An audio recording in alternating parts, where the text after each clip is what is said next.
निकेतन education care के 10वीं कक्षा में आपका स्वागत है। मैं केसी मिश्रा।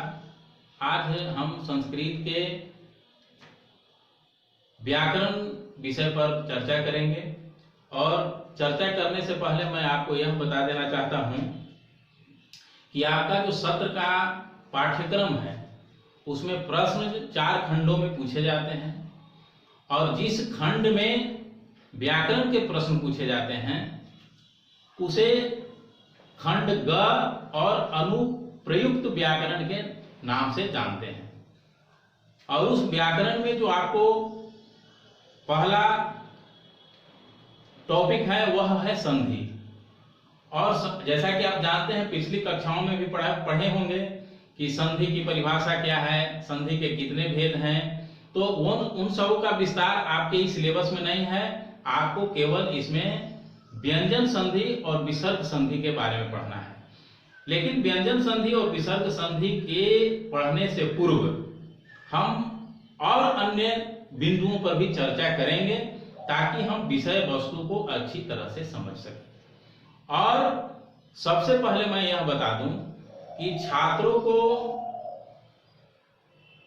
याद करने का मन नहीं करता है। तो जिन छात्रों को याद करने का मन नहीं करता है उनसे मैं अभी रिक्वेस्ट कर रहा हूं कि इस वीडियो को ध्यान से देखें और उसकी एक एक बात को समझें। और मेरा दावा है कि यदि उसकी बात को आप अपने दिमाग में बिठा लेंगे तो ज्यादा याद करने की जरूरत नहीं पड़ेगी, केवल थोड़ा सा समझना है। तो जैसा कि आज का विषय है, टॉपिक है संधि। तो संधि के संबंध में मैं आपको थोड़ा सा परिचयात्मक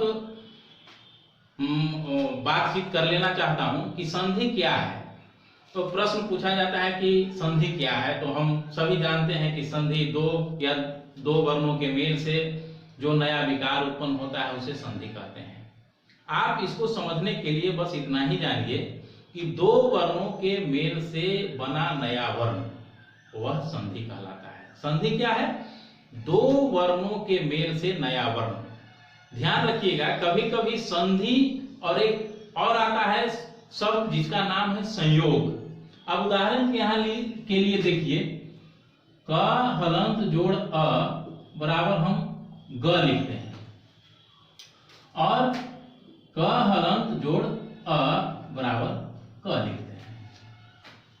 अब यहां ध्यान देने की बात है कि देखिए यहां क हलंत है और यहां अ है, स्वर है, और यहां बन गया, ये दोनों के मिलने से बन गया नया वर्ण ग।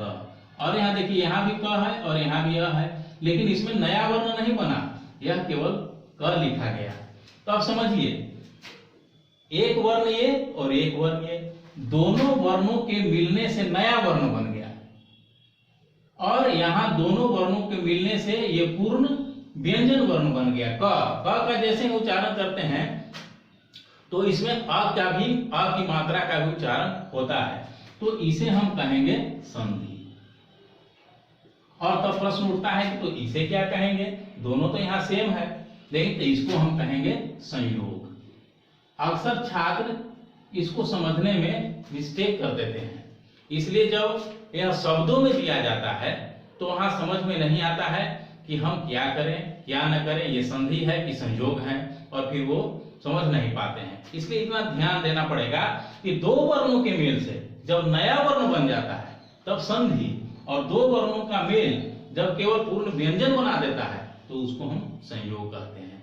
तो संधि के और सूत्रों को पढ़ने से पहले यह ध्यान हमें देना है कि संधि क्या है और संयोग क्या है। हमें आशा है कि आप संधि क्या है और संयोग क्या है यह आप समझ चुके होंगे। अब इसमें आपको पढ़ना है व्यंजन संधि और विसर्ग संधि। मैं बता दूं कि आपके पाठ्यक्रम में संधि चैप्टर में आपको पढ़ना है व्यंजन संधि और विसर्ग संधि। और आपको जानकारी दे दूं कि व्यंजन संधि से संबंधित आपके एग्जाम में 4 नंबर के क्वेश्चन पूछे जाएंगे और वो टोटल ग्रामर 25 मार्क्स का होगा, उसमें 4 मार्क्स का संधि होगा और 4 मार्क्स प्राप्त करने के लिए आपको संधि के सूत्रों को अच्छी तरह से समझ लेना जरूरी है। तो व्यंजन संधि, अब प्रश्न उठता है कि आपको पढ़ना है व्यंजन संधि और विसर्ग संधि। तो यहां हम थोड़ा सा पूर्वाभ्यास कर लेते हैं। व्यंजन संधि, व्यंजन संधि। अब व्यंजन संधि किसे कहते हैं? जब हम संधि करते हैं तो देखिए 2 पार्ट होता है, एक पार्ट इधर है और एक पार्ट ये है, एक लेफ्ट साइड एक राइट साइड। तो व्यंजन संधि की परिभाषा है कि व्यंजन वर्ण का, ध्यान दीजिए, व्यंजन वर्ण का व्यंजन वर्ण के साथ या स्वर वर्ण के साथ, व्यंजन वर्ण व्यंजन वर्ण के साथ मिलेगा या स्वर वर्ण के साथ मिल करके जो नया वर्ण बनाएगा उसको हम व्यंजन संधि कहेंगे। जैसे हम एग्जाम्पल के लिए यहां देखते हैं, दीर्घ जोड़ अंबर। अब यहां देखिए व्यंजन संधि, व्यंजन संधि का एक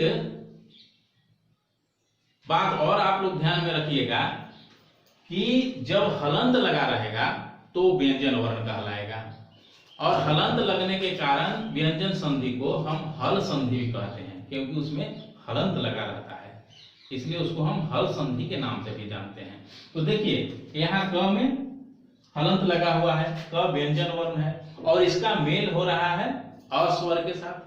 तो ये क और ये अ दोनों मिलकर के जो नया वर्ण बनाएगा वो व्यंजन संधि कहलाएगा। तो इसका हो जाएगा दिगंबर, इसका संधि क्या होगा? दिगंबर। अब देखिए यहां क था और यहां क गायब हो गया, यहां क था और यहां क नहीं है। क और अ क स्वर वर्ण के मिलने से नया वर्ण बना दिया ग, यानी ग हलन, और ग के साथ अ मिल गया तो पूरा ग यहां बन गया।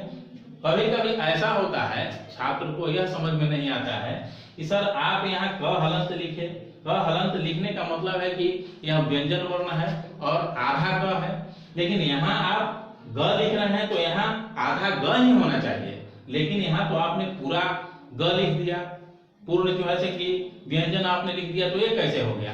तो विषय जब ऐसी बात समझ में ना आए तो वहां हम क्या करेंगे? वर्ण विच्छेदन कर देंगे। वर्ण विच्छेदन कर देंगे तो सारे वर्णों की स्थिति स्पष्ट हो जाएगी, सुस्पष्ट हो जाएगी। इसलिए वर्ण विच्छेदन करके और सारी शंकाओं को हम समझ सकते हैं, उसका समाधान पा सकते हैं। जैसे देखिए द हलन जोड़ हलसई प्लस क हलन प्लस अ प्लस म हलन प्लस ब हलन प्लस अ प्लस र प्लस अ। अब यहां देखिए ये आपका एक पार्ट हो गया और दूसरा पार्ट इतना हो गया। अब देखिए द के साथ ई हरस मिलेगा तो क्या हो जाएगा? दी। और कहता है संधि के सूत्र यहां लागू होता है, संधि का सूत्र लागू होता है कि क के साथ जब अ मिलता है, एक सूत्र है, समझे कि नहीं, जिसके चलते क ग में बदल जाता है, च ज में बदल जाता है, उसी सूत्र को हम व्यंजन वर्ण में आगे पढ़ेंगे। तो क का क्या हो गया? प्लस ग हलंत हो गया, क्योंकि आधा क है इसलिए आधा ग हो गया, अब प्लस अ हो गया, अब प्लस म हो गया, प्लस ब प्लस अ प्लस र प्लस अ।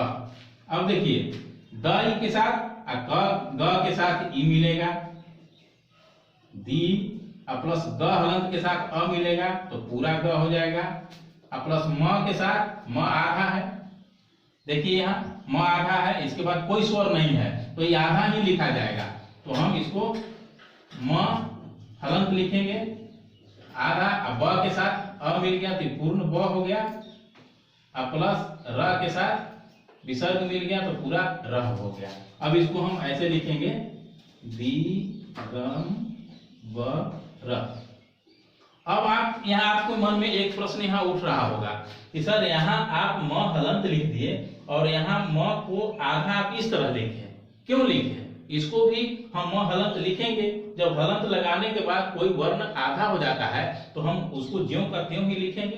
तो छात्रों, मैं एक आपको बात बता देता हूँ, व्याकरण के रूल के अनुसार जिन वर्णों में खड़ा पाई होता है, जिन वर्णों में खड़ा पाई होगा, जैसे ग हो गया, क हो गया, म हो गया, भ हो गया, प हो गया, फ हो गया, उसको हम हलंत नहीं लिखते हैं। यदि उसको बीच में लिखना हो तो उसको हमको लास्ट में उस वर्ण को लिखना है तो हम हलंत लगाएंगे। अगर हमको बीच में लिखना है तो हम इसको इसी तरह लिखेंगे। जैसे देखिए, ख में एक खड़ा पाई है तो हम ख आधा ऐसे लिखते हैं। म में खड़ा पाई है तो म हम आधा ऐसे लिखते हैं। ग में खड़ा पाई है, देखिए ग में खड़ा पाई है तो आधा ग हम ऐसे लिखते हैं। ये ध्यान दीजिएगा कि बीच में खड़ा पाई वाले वर्णों को हम हलंत में लगा करके नहीं लिखते हैं। यह व्याकरण का नियम है।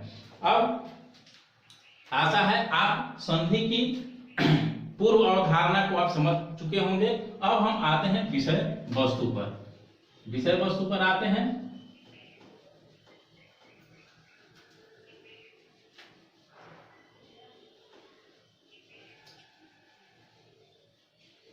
व्यंजन संधि आप समझ गए होंगे, व्यंजन संधि की परिभाषा भी समझ गए होंगे। अब व्यंजन संधि में जो आपको सूत्र पढ़ना है वह पहला सूत्र है झलाम जसो अंते। ध्यान से इस सूत्र को समझिए, झलाम जसो अंते, यह सूत्र को आपको पढ़ना है। इसको हम जस्तु संधि के नाम से भी जानते हैं। इसको हम इसके नाम से जानते हैं जस्तु संधि। इसको हम जस्तु संधि के नाम से जानते हैं। और जस्तु संधि, और इसको एक और नाम से भी जानते हैं। इसमें क्या होता है, वर्ग के प्रथम वर्ण के स्थान पर तीसरा वर्ण हो जाता है। तो आपको आपके पाठ्यक्रम में लिखा रहेगा वर्गीय प्रथम वर्णस्य स्थाने तृतीय वर्णम, ऐसा भी लिखा रहेगा। तो आप अगर व्याकरण का बुक देखेंगे तो व्याकरण के बुक में ऐसा नहीं लिखा रहेगा वर्गीय प्रथम वर्णस्य स्थाने तृतीय वर्णम, ऐसा नहीं लिखा रहेगा। और आपको एग्जाम में आ जाएगा तो आप कंफ्यूज कर जाइएगा कि ऐसा तो सर पढ़ाए नहीं थे और ऐसा क्वेश्चन आ गया। इसलिए आप समझ जाइए, वैसा भी लिखा रहेगा, जस्तु भी लिखा रहेगा और झलाम जसोयंते, यानी ये तीन नाम से अगर कोई भी आएगा तो समझिएगा कि यही व्याकरण में व्यंजन वर्ण का जो सूत्र है उसी के बारे में पूछा जा रहा है। अब यहाँ आपको बताते हैं, यहाँ देखिए ध्यान से, झल और जस, यहाँ दो शब्द है इसमें, झल और जस। तो इसके पहले हैं, मैं आपको बताया होगा कि ये प्रत्याहार की बात है। अब प्रत्याहार किसे कहते हैं, प्रत्याहार कैसे बनाए जाते हैं, ये आपको हम पहले की कक्षाओं में बता चुके हैं। तो जैसे ही झल क्या होता है, झ आप देखिए, इसका प्रथम वर्ण है झ यानी किसी वर्ग का चौथा वर्ण, किसी वर्ग का चौथा वर्ण। और जस यानी कि किसी वर्ग का, ज देखिए च छ ज तीसरा वर्ण, और च छ ज झ चौथा वर्ण। यानी कि किसी वर्ग के प्रथम वर्ण के बाद, किसी वर्ग के प्रथम वर्ण के बाद, अगर आपके लिए हम यहां लिख भी सकते हैं कि किसी वर्ग के प्रथम वर्ण के बाद, ध्यान दीजिए, किसी वर्ग के प्रथम वर्ण के बाद यदि किसी वर्ग का,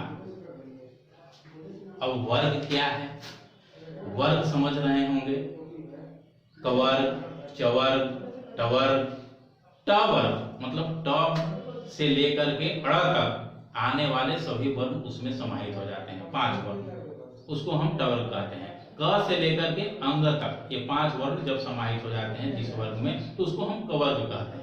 उसी तरह कवर्ग है, चवर्ग है, टवर्ग है, तवर्ग है, पवर्ग है। तो वर्ग को समझने में कोई दिक्कत नहीं होना चाहिए और वर्ग का कोई दूसरा यहाँ अर्थ नहीं लगना चाहिए।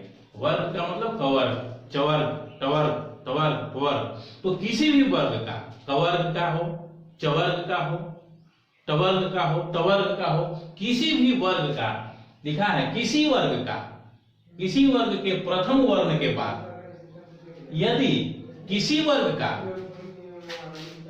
तीसरा, चौथा, तीसरा, चौथा,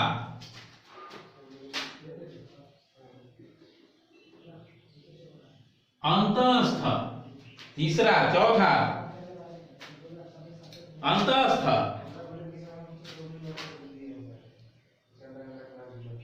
स्वर या ह वर्ण ह रहे तो प्रथम वर्ण के स्थान पर उसी वर्ग का तीसरा वर्ण हो जाता है। अब इसको आप एक बार फिर समझ लीजिए। किसी वर्ग के प्रथम वर्ण के बाद यदि किसी वर्ग का तीसरा, चौथा, अंतस्थ, स्वर या ह रहे तो प्रथम वर्ण के स्थान पर उसी वर्ग का तीसरा वर्ण हो जाता है।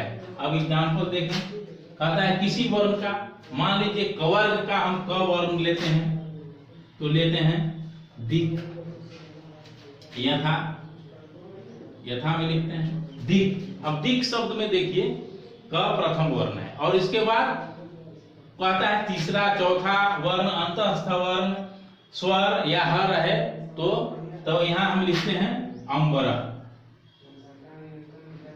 अंबर।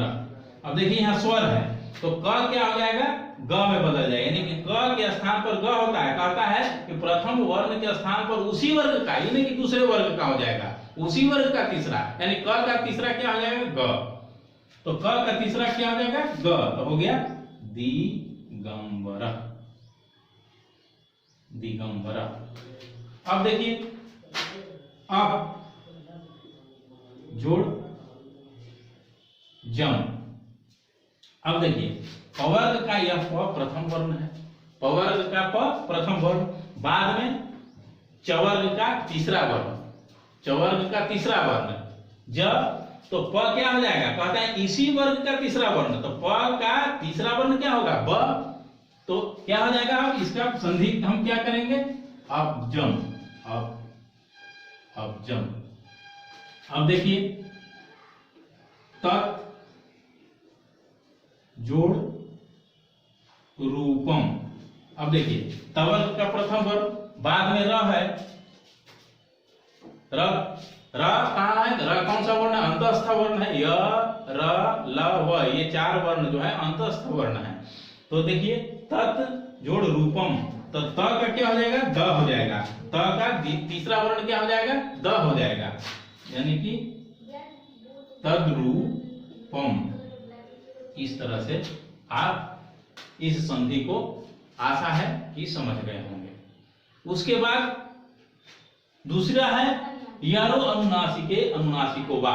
इसको हम मिटाते हैं, इसको हम मिटाते हैं।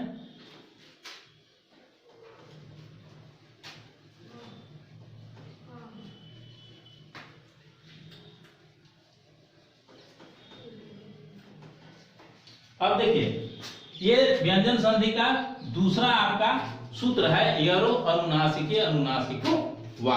अब यहाँ आपको बता दें कि इसके स्थान पर आपको लिखा रहेगा कि वर्गीय प्रथम वर्णस्य स्थाने पंचम वर्णम, यानी कि आपने अभी पूर्व के सूत्र में पढ़ा कि प्रथम वर्ण के स्थान पर तीसरा वर्ण, और अभी पढ़ेंगे प्रथम वर्ण के स्थान पर पांचवा वर्ण।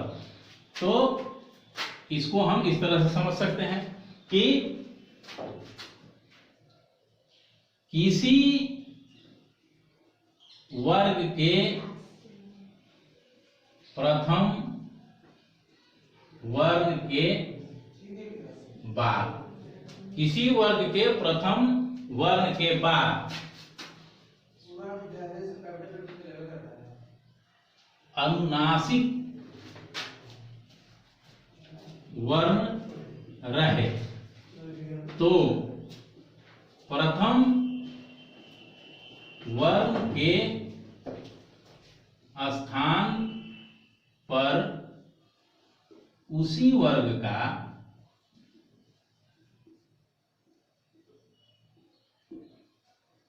पांचवा वर्ण हो जाता है।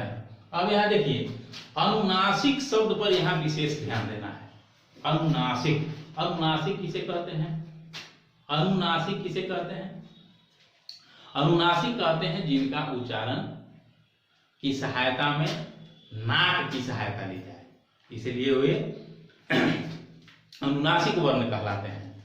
ठीक है। अब देखिए, कहता है किसी वर्ग के प्रथम वर्ण के बाद, मान लीजिए यथा में देखिए, उदाहरण में देखिए, यथा उदाहरण में देखिए कि वाक लिखा हो, वाक जोड़मयम। अब देखिए, कहता है किसी वर्ग के प्रथम वर्ण के बाद, तो ये कवर्ग का प्रथम वर्ण है, चवर्ग का भी प्रथम वर्ण होता है, हो सकता है, टवर्ग का प्रथम वर्ण हो सकता है। जैसे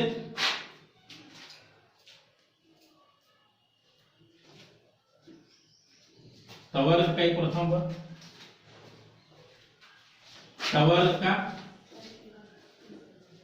टवर्ग का प्रथम वर्ण यहां लिख दिए मया, यहां लिख दीजिए मासा। अब देखिए, कवर्ग का प्रथम वर्ण, टवर्ग का प्रथम वर्ण, टवर्ग का प्रथम वर्ण, तो किसी भी वर्ग का प्रथम वर्ण के बाद अनुनासिक वर्ण रहे, अनुनासिक वर्ण मतलब सभी वर्गों का पांचवा वर्ण, उसको हम अनुनासिक वर्ण कहते हैं। यह गणनाम नासिका च, आपने वर्णों के उच्चारण स्थान में यह सूत्र याद किया होगा, यम गणनाम नासिका च, यानी कि अंग, य, म, अ और न, ये पांच वर्णों का उच्चारण स्थान नाक की, अन्य स्थान के अतिरिक्त नाक की सहायता से भी इसको हम बोलते हैं, इसलिए इसको हम अनुनासिक वर्ण कहते हैं। तो अनुनासिक वर्ण में आप यहां ध्यान, एक पॉइंट भी ध्यान दीजिए कि कवर्ग का पांचवा वर्ण अंग, चवर्ग का पांचवा वर्ण इ, टवर्ग का पांचवा वर्ण ण, टवर्ग का पांचवा वर्ण न, पवर्ग का पांचवा वर्ण म। तो आप अभी तक पढ़े होंगे तो कोई ऐसा शब्द नहीं होगा जो ये तीन वर्णों से स्टार्ट होगा। अंग से कोई शब्द नहीं स्टार्ट कर सकते हैं, यहां से कोई शब्द नहीं स्टार्ट कर सकते हैं, कोई शब्द नहीं मिलेगा आपको। और ये टवर्गी न इसको बोलते हैं, हम लोग इसका उच्चारण भूल गए हैं, वास्तव में इसका उच्चारण अड़ होता है, ट ठ ड अड़। हम लोग कहते हैं गणेश, गणेश में क्या है? टवर्गी न है, गणेश कहते हैं, लेकिन उसका शुद्ध उच्चारण क्या है? गणेश, वो अड़ है, हम लोग शुद्ध बोलते हैं। तो इसको हम जो है सुधार लेंगे, उसको अड़ पढ़ते हैं। तो ये तीन वर्णों से कोई शब्द स्टार्ट नहीं होता है, इसलिए ये अनुनासिक वर्णों में ये दोनों का ही महत्व है, इनका ही महत्व है, न और म। जैसे देखिए म से स्टार्ट हो गया, और एक न से आपको देते हैं, जैसे देखिए जगत जोड़ ना था। अब देखिए इसमें न है, इसमें म है, क्योंकि यही दोनों अनुनासिक वर्णों से शब्द प्रारंभ किए जाते हैं। तो कहता है कि प्रथम वर्ण के स्थान पर इसी वर्ग का पांचवा वर्ण हो जाएगा, यानी कि क का पांचवा वर्ण क्या है? अंग, तो हो जाएगा वांगमयम, ये हो जाएगा। त का पांचवा वर्ण क्या हो जाता है? त थ द ध न, तो क्या हो जाएगा? चिन्मयम, चिन्मय। और ये ट का पांचों वर्ण क्या हो जाएगा? अड़। ये हो जाएगा षणमासा। और त का पांचों वर्ण क्या हो जाएगा? न, ज, ग, न।